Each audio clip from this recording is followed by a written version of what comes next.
Okay. Hi, Richard. Hi, friend. I'm very good, thank you. I think that today we have a fascinating topic because there's a lot of confusion in the market, and it's about EPR.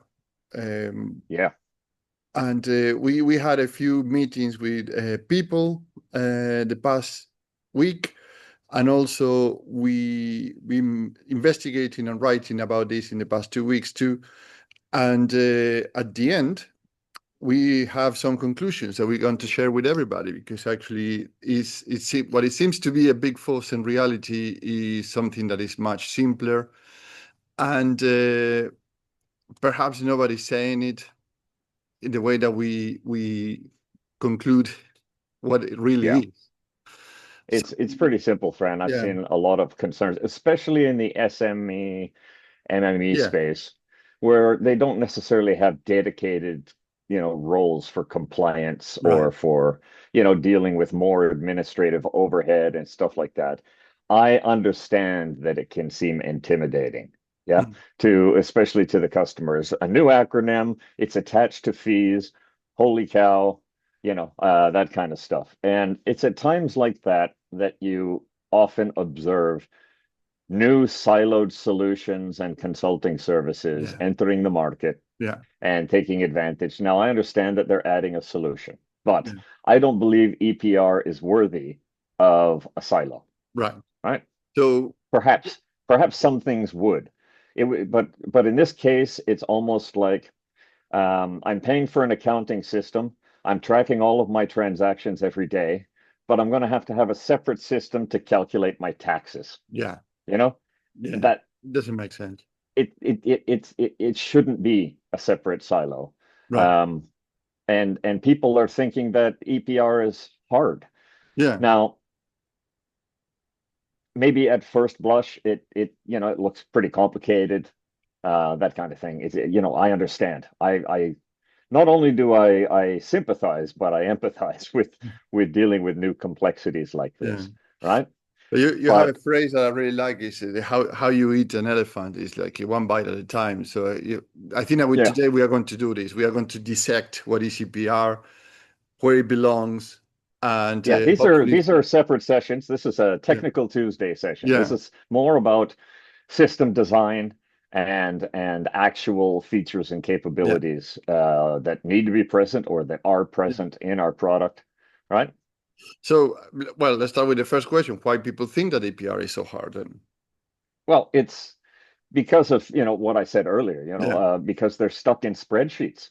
yeah, They're stuck in an existing ecosystem that might be a couple of silos, yeah, right?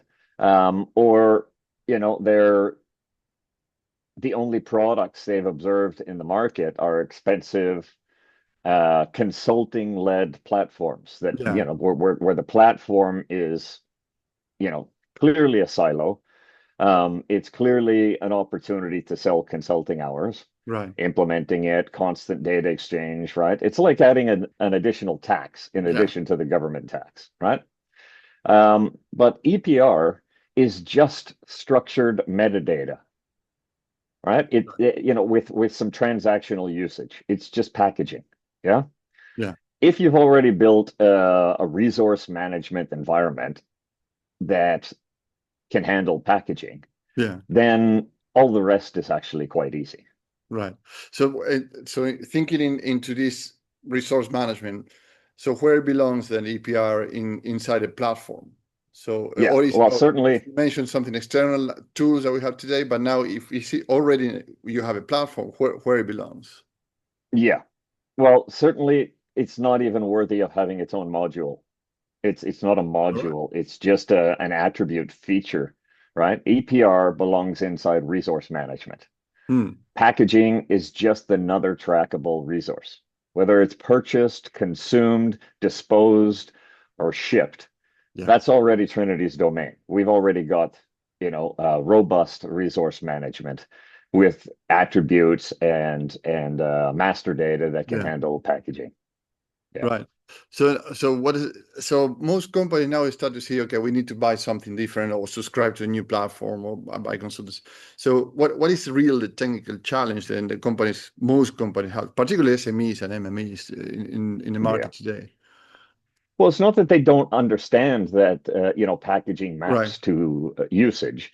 It's that they don't have a system that does that. They're Yeah. probably, it's highly likely the only system that they've got seriously embedded is accounting, Right. and it's unlikely that their accounting software has packaging built into it, Mm. in addition to stock items or Yeah. sales objects or that kind of stuff. They don't have structured master data, and by that I mean populated drop-down boxes that Right. include the data required by that jurisdiction. They can't just pick some attributes of that particular packaging or attach the packaging to another resource Yeah.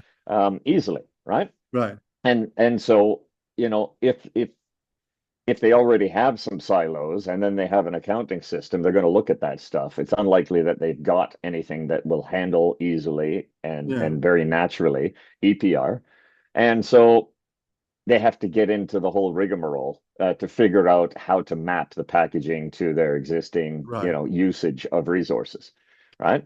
Um, they can't also simulate without a bunch of custom spreadsheets that end up being owned by the person who built them, right? Yeah.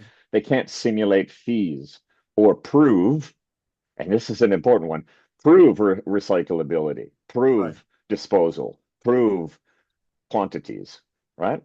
Um, but all of that are technical design problems, Right. as far as I'm concerned.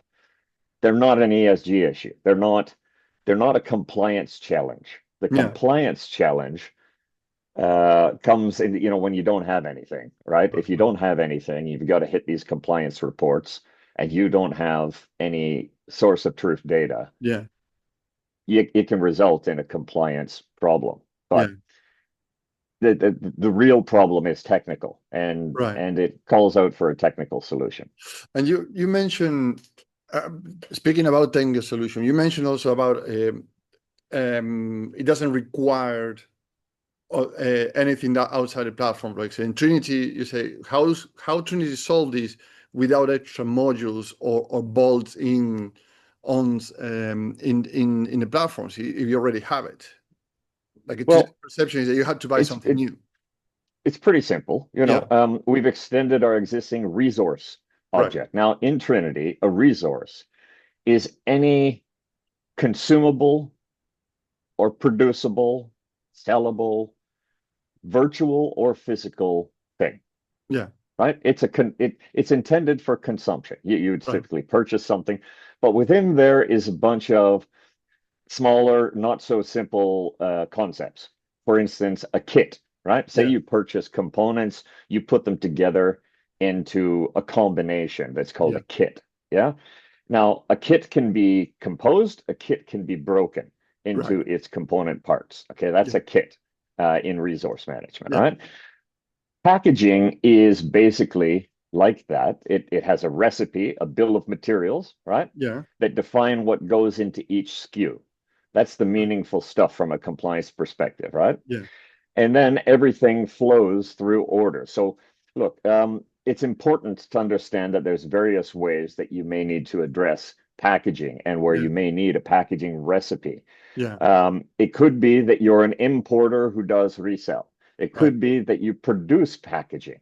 It Yeah. could be that you import or you purchase something, you dispose of their packaging or you do a repackaging, Yeah. right? And then you sell it onward.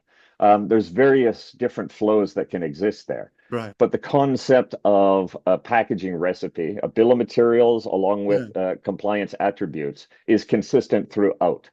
Right. And it especially needs, everything in resource is basically in Trinity. It flows through orders, Right. fully integrated, no duplication, no figure it out later and do the math and find the multiple or any of that kind of stuff. It's just the consumption of resources, right? A resource, I gave you the definition, through orders. Right. And we can get into what orders means, Yeah. technically, a But little bit later on in before our that, when you conversation, if you'd like. mention, Yeah. yeah, when you mention what is exactly packaging recipe? Because you mentioned packaging recipe and it's going attached to a kit or not a kit as part of it. So what exactly is that recipe, that packaging Okay. recipe? Think of it like a compliance-aware bill of materials, a Right. BOM, Yeah. right? About. It lists packaging components per product All with right. material type, weight, format, recyclability, and jurisdictional Yeah. information. Because our system doesn't just work in the UK. It also needs to work for other EPR-like fee structures around the world, right? Right. Right. Um, Now, all of that information combined drives the fee logic, Yeah. right? The fee that you're going to pay, and Yeah. it also impacts ESG reporting or GRC reporting Yeah. of whatever framework you want to mention. Yeah. Right. So so then, because the complexity is when you, for example, now that people did a report in April from whatever they ship in 2024. So Mm. so is a looking at in the review mirror. So they need to go back and find the data. But actually, how is packaging tracked on the day-to-day operations then? So then you are not reactive, but rather proactive and predictive, if you may. Automatically. All right. That's that's the Simple long and the case. short of it. Orders reference the SKU, right? Yeah, yeah, The packaging recipe is attached to the consumable resource. Either it is a resource or it is attached to the resource, right? yeah, And anytime you execute an order, usage is logged. Purchasing adds packaging to inventory, returns and reuse yeah. cycles are tracked by the same object model, right? Right. And it's just a natural part of the mathematics, just like the expense. Look, think about it, the accounting expense of something that's sitting on your shelf in inventory, right? Yeah, When you yeah, purchase it, you pay money for it. You're tracking the money. yeah, Yeah. You put it into your stock, you have that in stock, that yeah, money, right? And then you consume it or you use it yeah. to compose a product or you do a sales order out to the door. You also track the financial transaction of that. It's Right. just like following the money as you're following the packaging. So it's literally it's attached with every transaction. So you can press a dashboard Yeah, today and you see exactly what's going on with your packaging. Uh, you don't need to download data and calculate or anything. It's already there. right. Additionally, you don't need to figure out how to forecast packaging. You Right, right. forecast, you forecast the sales of your resources that you sell, Yeah, whatever sales items you have. You yeah, yeah. forecast that, it'll forecast the packaging. Excellent. And So, yeah, it's also automatically attached to catalog items in supply and purchasing, right? right. So a catalog item in Trinity is basically a supplier's representation of something that you have or need in stock. So Yeah, just say it was a bolt or a yeah, nail, right? No matter who you buy it from, it's the same size nail, it's the same dimensions, it's the yeah, same everything. So it's virtually the same thing. yeah, But you could have five different suppliers. Each yeah, one of them has a catalog number for buying that screw from them, yeah, and they might have different minimum order quantities, different prices, different packaging, right? yeah, And basically, you would have a preferred catalog item, a preferred supplier. You'd be able to check out yeah, forecasting allows you to simulate purchasing from different suppliers, yeah. and different volumes of consumption Right, over time. right. Is Yeah. is this because usually we talk about the UK, so is this limited to the UK or just for this year, 2025, or how you No. see that? No, the logic is jurisdiction aware All right. Yeah. versioned, basically. Trinity supports multi-country packaging logic. The UK, EU, Yeah. Canada, Australia, Right, right, right. um, and it's built for, I like to create software like it's one of my mottos is begin with the end in mind. Yeah. Yeah. Yeah. So it's built for fee simulations beyond 2026. Right. All right. Okay. So it's also already taken into account everything. And Hmm. something that you mentioned earlier that was about in terms of risk management, because all this is coming also, not particularly in the UK, but as it's close with the SRS, but in terms of ESG and governance, risk and compliance, because everything also at the end is an audit Mm. that had to be performed and then reported back, etc., etc. And they can defend the position or not, depending of what is going on there. So, what about all these acronyms that actually are very confusing, but actually at the end boil down to something that actually directors or founders or managers or CEOs, etc., they like to find which are the risk measurements that they have to control to based on the Mm. operation governance. Yeah. Well, look, the way Trinity is designed Right. is GRC, governance, risk, and compliance, Yeah. is fully linked in with operations management. Right. To make it more technical, is risk management and its associated controls and metrics Right. are directly linked to order execution Right. and stock selection and supplier analysis and Yeah. stuff like that. Okay. And that's the concept. So let's just make it clear. GRC is the overarching concept, Right. governance, risk, and compliance. Yeah. Inside there sits ESG. Right. Okay. Yeah. And then inside ESG would be EPR. Right. A lot of people are saying, well, no, it's different. No, it's not. It's circular economy. It is All right. resource usage. It's straight out of the ESRS E5. Yeah. It's not different. Like we did a session quite a long time ago. All of these frameworks, Yeah. and Trinity will manage a dozen different frameworks all at one time. They have greater than 75%, I believe it was, overlap in Right. terms of, you know, and this EPR just happens to be one that they can attach fees to.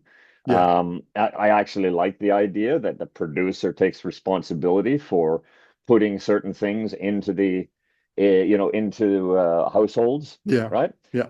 And it needs to be dealt with by councils. I agree with that. Maybe not so much the implementation method, but we don't have any influence over that, Yeah. right? But basically, these EPR policies are yet another GRC framework, right? Right. The metrics, the audit trails, Yeah. and disclosures Yeah. all come from the same object graph. No Right. reentry, no guesswork. It's all straight from.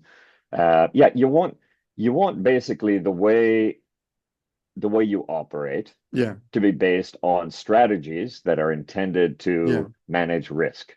Right. What you don't want is no closed loop where exercising your strategy doesn't result in changes in metrics, Right. in actual mathematics, in actual auditable transactional values that you Right. can link back to your strategy, Yeah. right?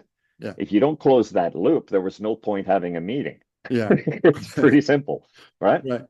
And but so this is very interesting because actually you did a hierarchy of where a company executive should be looking to this. So it seems that always is the other way around. So look at ESG, look at EPR, look at the SRS, and then GRC.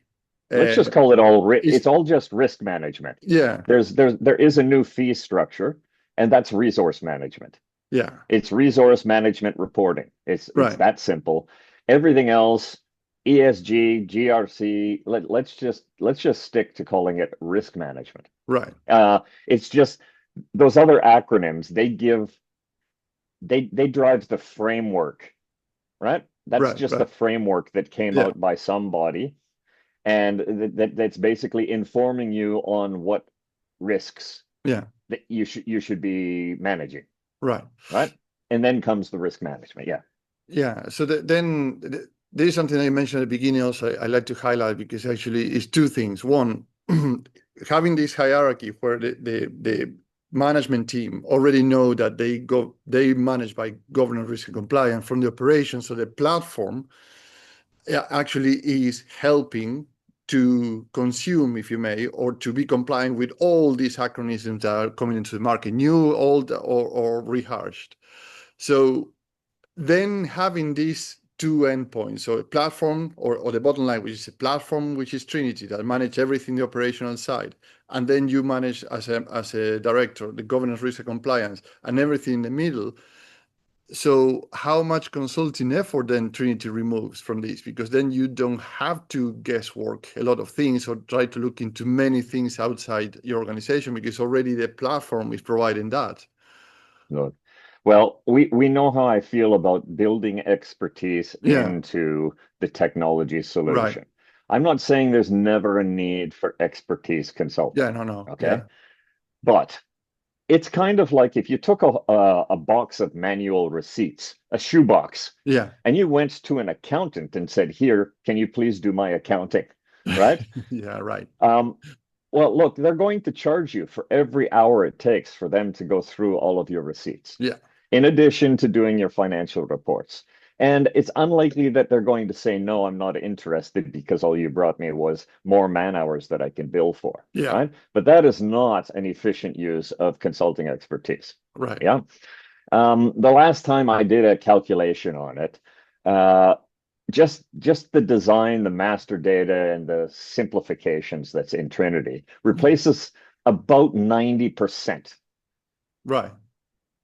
About 90% of the consulting effort that's currently going into EPR uh, projects and reporting and stuff like Yeah, that, right? We replaced the spreadsheets. We right. reduced the onboarding. We removed the need for external tools. One was mentioned the other day. I won't say their name, um, but they were specifically structured for EPR. Right, And I right. just don't believe EPR is worthy of a standalone silo and special consulting hours, right? Right, right. Um, our system doesn't require a consultant to interpret your own data. Now, Right. think about this for a second. If you're a packager, you already know what your BOM is. You know all Yeah, of this stuff, right? If you're an importer who's introducing it to the market, now you've got a fee to pay. It's highly likely you know the material classifications yeah, of what you're handling anyway. yeah. It's just not built into your accounting system. Right. And now the government fees are mandating that you have to have some way of reporting on that thing that Yeah, you already know. So you're left with your spreadsheets. But spreadsheets typically are not future proof. Trinity is future proofed, right. future frameworks, future versions, et cetera, et cetera, et cetera. And whilst I think that those are great little features, Yeah, bells and whistles, to using Trinity, EPR is not worthy of a standalone system and right. specialized consulting. It's not. You might want to hire a specialized consultant when you're trying to establish what your packaging will be. You Right. know, a mix of branding expert and an APR expert. You Yeah, understand what I'm saying? Those yeah, kinds of things. But to do a transaction report, a compliance report, where all the master data is provided for you, yeah, and all your transactional data is already there. yeah. I just don't think that that's necessary. Right. I believe that maybe you would need some expertise to help you with different strategies. Yeah, Maybe you would need expertise to analyze packaging where you weren't certain yeah, what its classification would be yeah. according to the jurisdiction, right? Right, So right. you want to get that stuff right, but that's just like using an accountant to ensure that you're choosing the right taxation treatments, the right GST Right. treatments inside your transactional data Yeah, of your accounting system. It shouldn't be, and also, manually yeah, generate your transactions for you from a shoebox full of receipts, yeah, because exactly. that's a Yeah, ridiculous approach, right? yeah. Yeah. And right, okay, so it's plenty to digest here. Yeah. Um, what would you say is a Trinity advantage in one sentence then, in terms of what we discussed? We make it a natural part of execution, Right, not a separate burden. It's right. just transactional data for resource material classifications that are specifically packaging. It Yeah, is not rocket science. It is not special. The fact that it has a fee structure makes it a little bit more mission critical than it was before, Right. but it doesn't make it difficult Right. Excellent. with the right system. Yeah. Yeah. With the right system. Yeah. Excellent. So, well, I think that we cover a lot today, and it's a lot of things to consider. So I think that we can wrap up today and we meet next week for another Technical Tuesday, Trinity Technical Tuesday, to discuss another technicalities and how the system works, what is under the hood, and how make companies manage risk from the operational governance rather than get lost in all these or getting lost in all these acronyms and jumping around to say how we handle this. So the system, the platform handle all that, and they can do it from the governance, risk, and compliance portion. Great. Thanks, Brian. Excellent, Richard. Thank you very much. Bye. Relevant. Talk to you soon. Bye-bye.